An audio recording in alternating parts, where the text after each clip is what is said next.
Now, I'd bet my last dollar that you've never actually had great barbecue chicken. Not because you haven't tried, but because what most people think of barbecue chicken is not even close to the real thing. The real standard comes from competition pitmasters, where a single bite can win or lose a trophy. Competition style barbecue, where the skin is so perfectly rendered that it breaks clean when you bite through it. No pulling, no tearing, just a perfect bite mark through the skin and the meat, both perfectly tender and juicy. That's what we're making today. This is competition style barbecue chicken.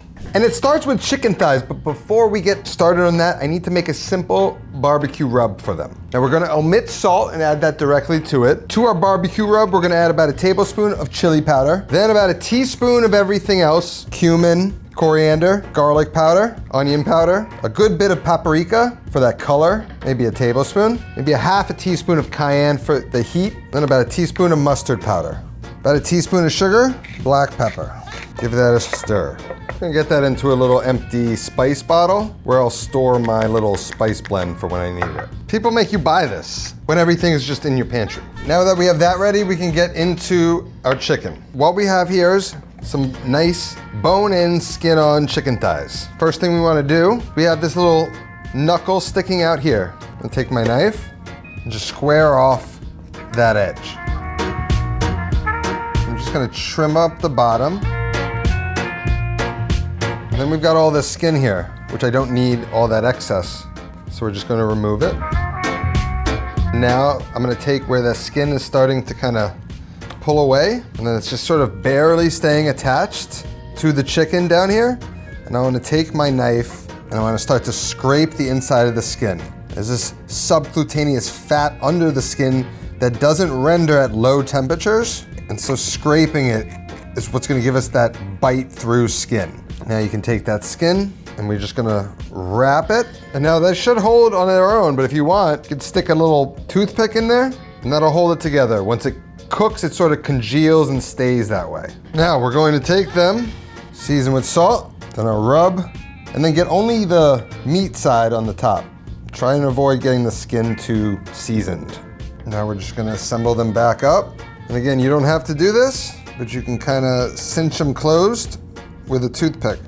Now you don't have to do all the trimming and all that stuff. I'm giving you a general technique and generally trying to show you how you might do this in a competition, but it all applies at home. Generally you want them roughly equal size so they cook the same and they're all the same sort of product to a judge. So these are gonna go in the fridge uncovered, and then we're gonna take them over to the grill in the morning. And before we get started on the chicken, we need to get our grill fired up and preheat it. And whether you have like a Kamado style grill like this or Weber kettle, you can set this up the same way. First, in this corner right here, I've got this little sear box. If you just have a kettle, you can just put it off to the corner. And I'm gonna take some big chunks of some lump charcoal, good quality charcoal. A couple little pieces, couple big pieces. Then we're gonna place our starter, fire it up. What we're looking to do here is create white hot coals in this section as like a way of getting it all started. Once that's white hot, we're gonna fill up the rest of the basket or just bundle it up into a corner. We're gonna add some wood to get it nice and smoky. Then we're gonna close the grill, open up the vents, and try and slowly bring this up to temperature and work our way towards clean smoke. Now, if you don't know, my first job on YouTube, the first thing that paid me was a barbecue company hiring me to make the videos, make the recipes. And if you know anything about the barbecue community, they're a passionate group of individuals who can spot a fraud from a mile away. So I worked hard to be a truly competent pitmaster. And one of the keys to becoming one is knowing the difference between clean smoke and dirty smoke. Clean smoke's what happens in the beginning when the fire's not hot enough. The smoke becomes thick and white. When you smell it, it's bitter and acrid. And those compounds connecting to your meat, it's gonna be a bad smoky flavor. You never wanna lift the hood of the grill and have white, thick smoke billowing out of it. That's the sign of somebody who doesn't understand smoke. Good smoke, also known as blue smoke. There's even a restaurant named after it. That's the sweet spot. It's when the smoke clarifies a bit, becomes almost a bluish hinge, and the aroma is sweeter That's the smoke you want to adhere to your meat, and that's why you need to warm this up before you start cooking anything. Now you can already see a little bit of white hot spots starting to develop. Nowadays we got these cool little handheld fans, blowers. This is gonna help supercharge and speed up this process. You know, a fire needs air and oxygen, and this creates a whole lot of it. So it's almost like using a flamethrower to warm up those coals and get them going. You'll probably burn through the starter a bit faster, but those coals are starting to glow white hot now, which is what you want. So now we got our coals going. We just supercharged the process. Took a couple minutes rather than like 15 to 20. I've got some apple wood here. You can use the wood of your choice. I'm gonna place it down on the bottom of the grate, and I'm gonna go ahead and toss in and fill up the basket with more coals. Get that cooking again. That's gonna be all the fuel we need to cook these chicken thighs. Then we can close that grate, and you can see this thick smoke starting to accrue.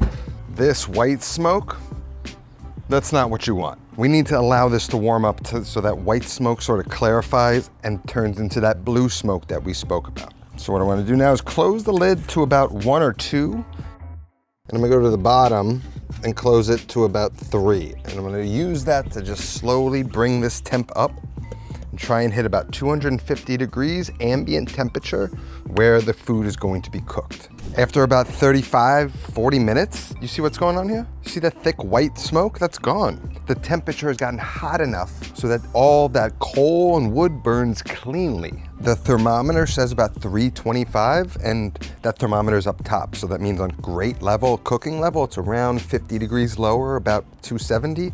That's about the temperature we're ready to cook our chicken. Now here we've got our chicken. I had been in the fridge overnight. All I've done is I have one of these pans that you get from the supermarket. I filled it with some chicken stock just to cover the bottom and a few knobs of butter.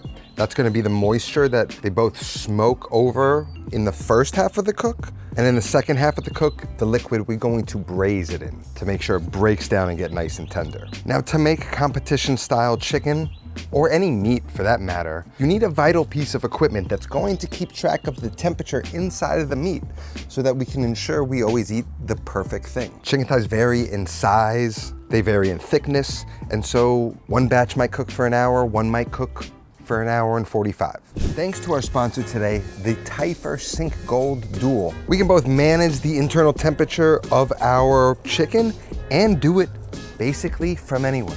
And you need wireless probes, right? Because this is gonna go inside of the grill and you don't wanna be fumbling around with wires everywhere. This thing's got 6 probes running through it. 5 inside and 1 on the outside to monitor the ambient temp of the grill. What's nice about that is you can insert that anywhere and the probes will automatically find the lowest point. So you don't need to worry about how you put it in, it's gonna find the lowest temp. With our thermometers in, our smoke is clean. All we gotta do, place everything right onto the grill on the indirect side and then close the grill. And we can start to monitor the cook. Now we can do this from anywhere. We can manually set the temperature. You can go from anywhere from 185 to, I like it a little bit more, up to 190. And the range on this is crazy. I can of course monitor it next to it, or I could monitor it inside. I could monitor in the bathroom. I can monitor it 3,000 feet from an unobstructed view and 700 feet if it's obstructed, but we can do better than that. Say you forgot some barbecue sauce, you gotta go run an errand into town.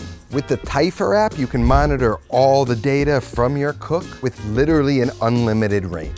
With this thing, you'll never screw up a piece of meat again. And Typhur's Mother's Day sale is going on through May 10th. Prices are already marked down, so if you need yourself a reliable thermometer, then use my code COOKSHOW. They're gonna give you an extra 10% off. Check out the link in my description. Now, as we arrive around our cooking temperature, the ambient temperature around 275, we're already around 250. So what I'm gonna do is start to refine my vents, right? I'm gonna go down and we're gonna close it ever so gently to lower it back down and simmer so it just gently arrives around 275.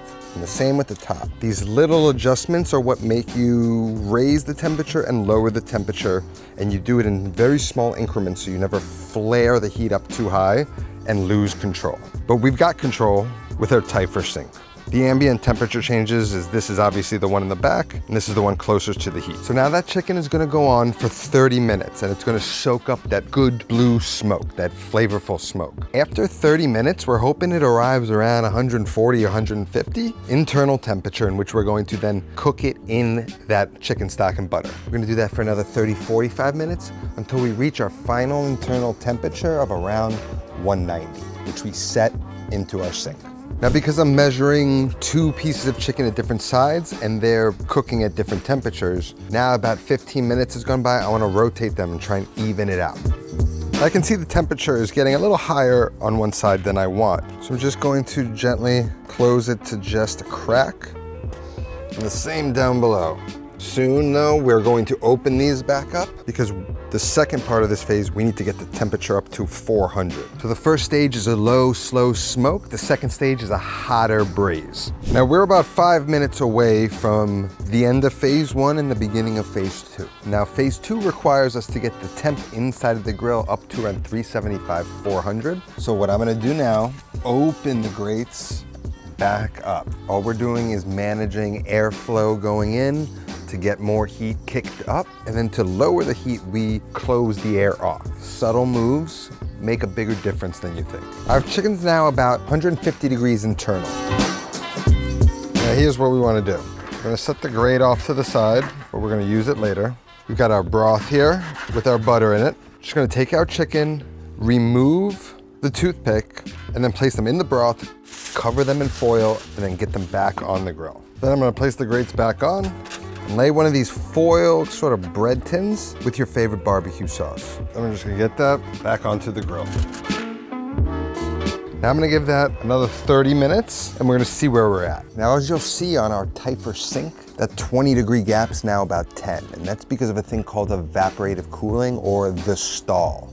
It's something you hit with a brisket, a pulled pork, any sort of tough, dark meat. And so while the other one was ahead, that reached the stall quicker. Just like when we sweat, we cool ourselves down, the meat is doing the same thing, preventing the temperature from increasing at the same rate it was 30 minutes ago. But this is when the cooking process slows down a bit, and you gotta be patient and allow it to get through to that tender zone, which for me is around 185 at minimum, all the way up to 205. So we've reached our target temp. Let's get it off the heat. We got our barbecue sauce here ready to go. It's nice and hot, which we need.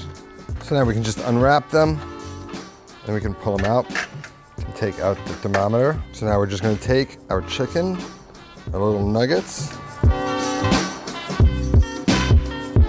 You wanna be gentle, right? We're trying to win a competition here. And I want that lacquer on the surface to stay perfect. Now our grill's fired up, it's nice and hot. We're gonna get them back on the grill, close it up, and every few minutes, we're gonna take our barbecue sauce and just spoon some more over. You have to just pour it over. You do waste a little bit, but what you do is you get this really incredible looking end result. Close it back up, and then we just wanna set that second coating. 3 times should do it. Almost like glazing a cake. Just gonna give these a second to cool down before we present them to the judges. Now, I'm not sure why, but I'll bet a kale seems to be the preferred way to present it to the judges. So out of our cooked chicken, we're gonna select the 4 best pieces. What I'm looking for is the equal shape, the best looking, the most consistently shaped 4 pieces. Now we're gonna give one a bite. There's a little tear, a little pull on the skin, but as you can see, bite through. Moist, juicy, tender.